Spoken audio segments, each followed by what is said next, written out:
नमस्ते दोस्तों, मैं हूं राहुल अभुआ। आज सुनिए कृष्ण चंद्र की लिखी कहानी थाली का बैंगन। आगे बढ़ने से पहले अगर आपने इस चैनल को सब्सक्राइब नहीं किया है और आप ऑडियो बुक सुनने की शौकीन हैं तो आप इस चैनल को सब्सक्राइब कर सकते हैं। आइए शुरू करते हैं। थाली का बैंगन।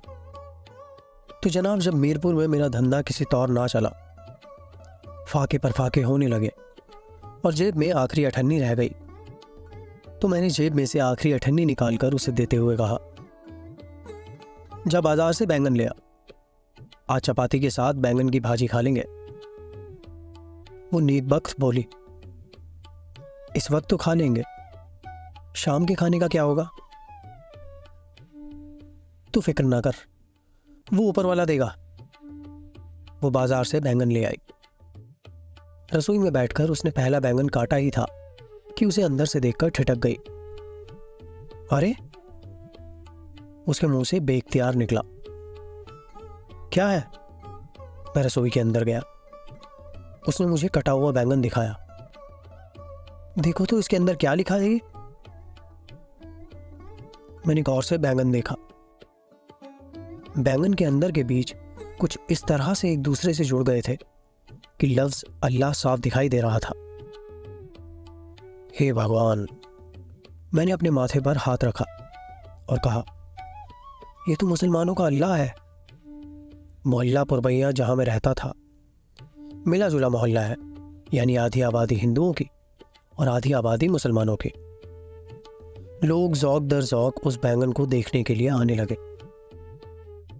हिंदुओं और ईसाइयों को तो उस बैंगन पर यकीन ना आया, लेकिन हाजी मियाँ उस पर ईमान ले आए और पहली नजर नयाज उन्होंने ही दी। मैंने उस कटे हुए बैंगन को शीशे के बक्स में रख दिया। थोड़ी देर में एक मुसलमान ने उसके नीचे हरा कपड़ा बिछा दिया। मनन मियाँ तमाकू वाले ने कुरान खुआनी शुरू कर दी। फिर क्या था, शहर के सारे मुसलमानों में उस बैंगन का चर्चा शुरू हो गया।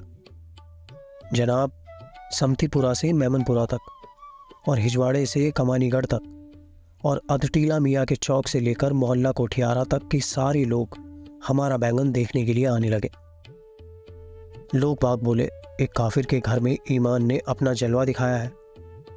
नजर नयाज बढ़ती गई। पहले 15 दिनों में 7,000 रुपये से ज्यादा की वसूली हो गई, जिसमें से 300 रुपये साईं करम शाह को दिए, जो चरस का दम लगाकर हर वक्त इस बैंगन की निगरानी करता था।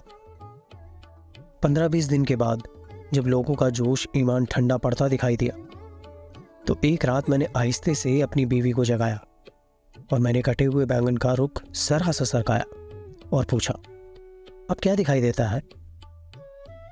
ओम। ये तो ओम है। मेरी बीवी ने उंगली ठोड़ी पर रख ली।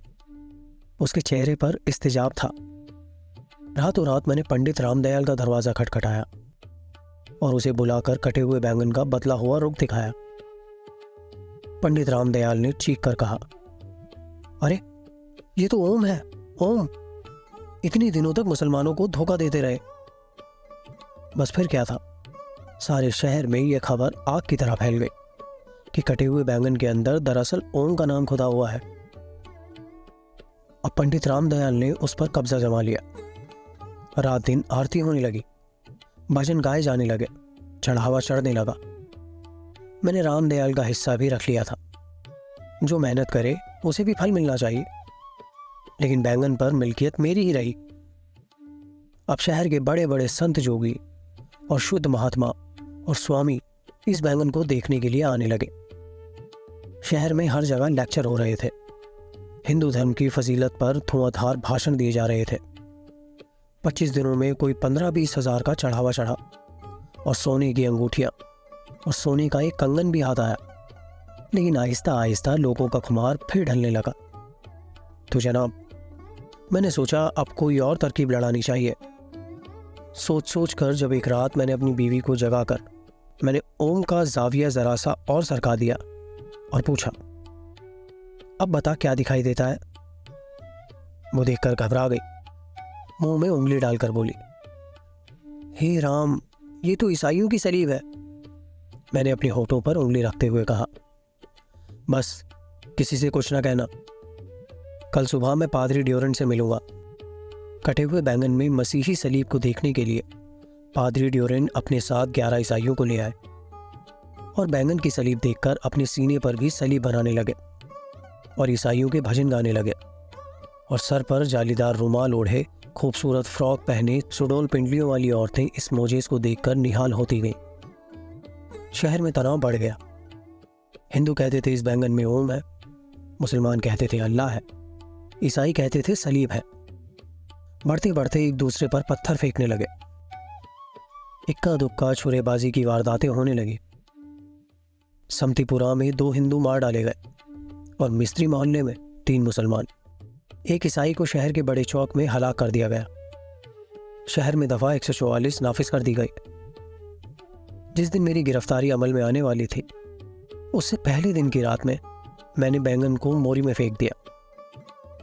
घर का सारा सामान बांध लिया और बीवी से कहा, किसी दूसरे शहर चलकर धंधा करेंगे। तो जनाब, तब से मैं बंबई में हूं। मीरमपुर के इन 2 महीनों में जो रकम मैंने कमाई थी, उससे एक टैक्सी खरीद ली है। अब 4 साल से टैक्सी चलाता हूं और ईमानदारी की रोजी खाता हूं। इतना कहकर मैंने मेज से अपना गिलास उठाया और आखिरी घूंट लेकर उसे खाली कर दिया। यकायक मेरी निगाह मेज की उस सतह पर गई जहां मेरे गिलास के शीशे के पेंदे ने एक गीला निशान बना दिया था। मैंने अपने दूसरे साथी टैक्सी ड्राइवर मोहम्मद भाई से कहा, मोहम्मद भाई, देखो तो इस गिलास के पेंदे के नीचे जो निशान बन गया है, ये ओम है कि अल्लाह? मोहम्मद भाई ने गौर से निशान को देखा, फिर मुझे देखा और मेरी पीठ पर हाथ को जोर से मारते हुए कहा, अबे साले, ये बंबई है। यहां ना तो ओम है, ना अल्लाह और ना ही सलीब। जो कुछ है रुपया है बस। इतना कहकर मोहम्मद भाई ने मेज पर हाथ फेरा और पानी के निशान को हरफे गलत की तरह मिटा दिया।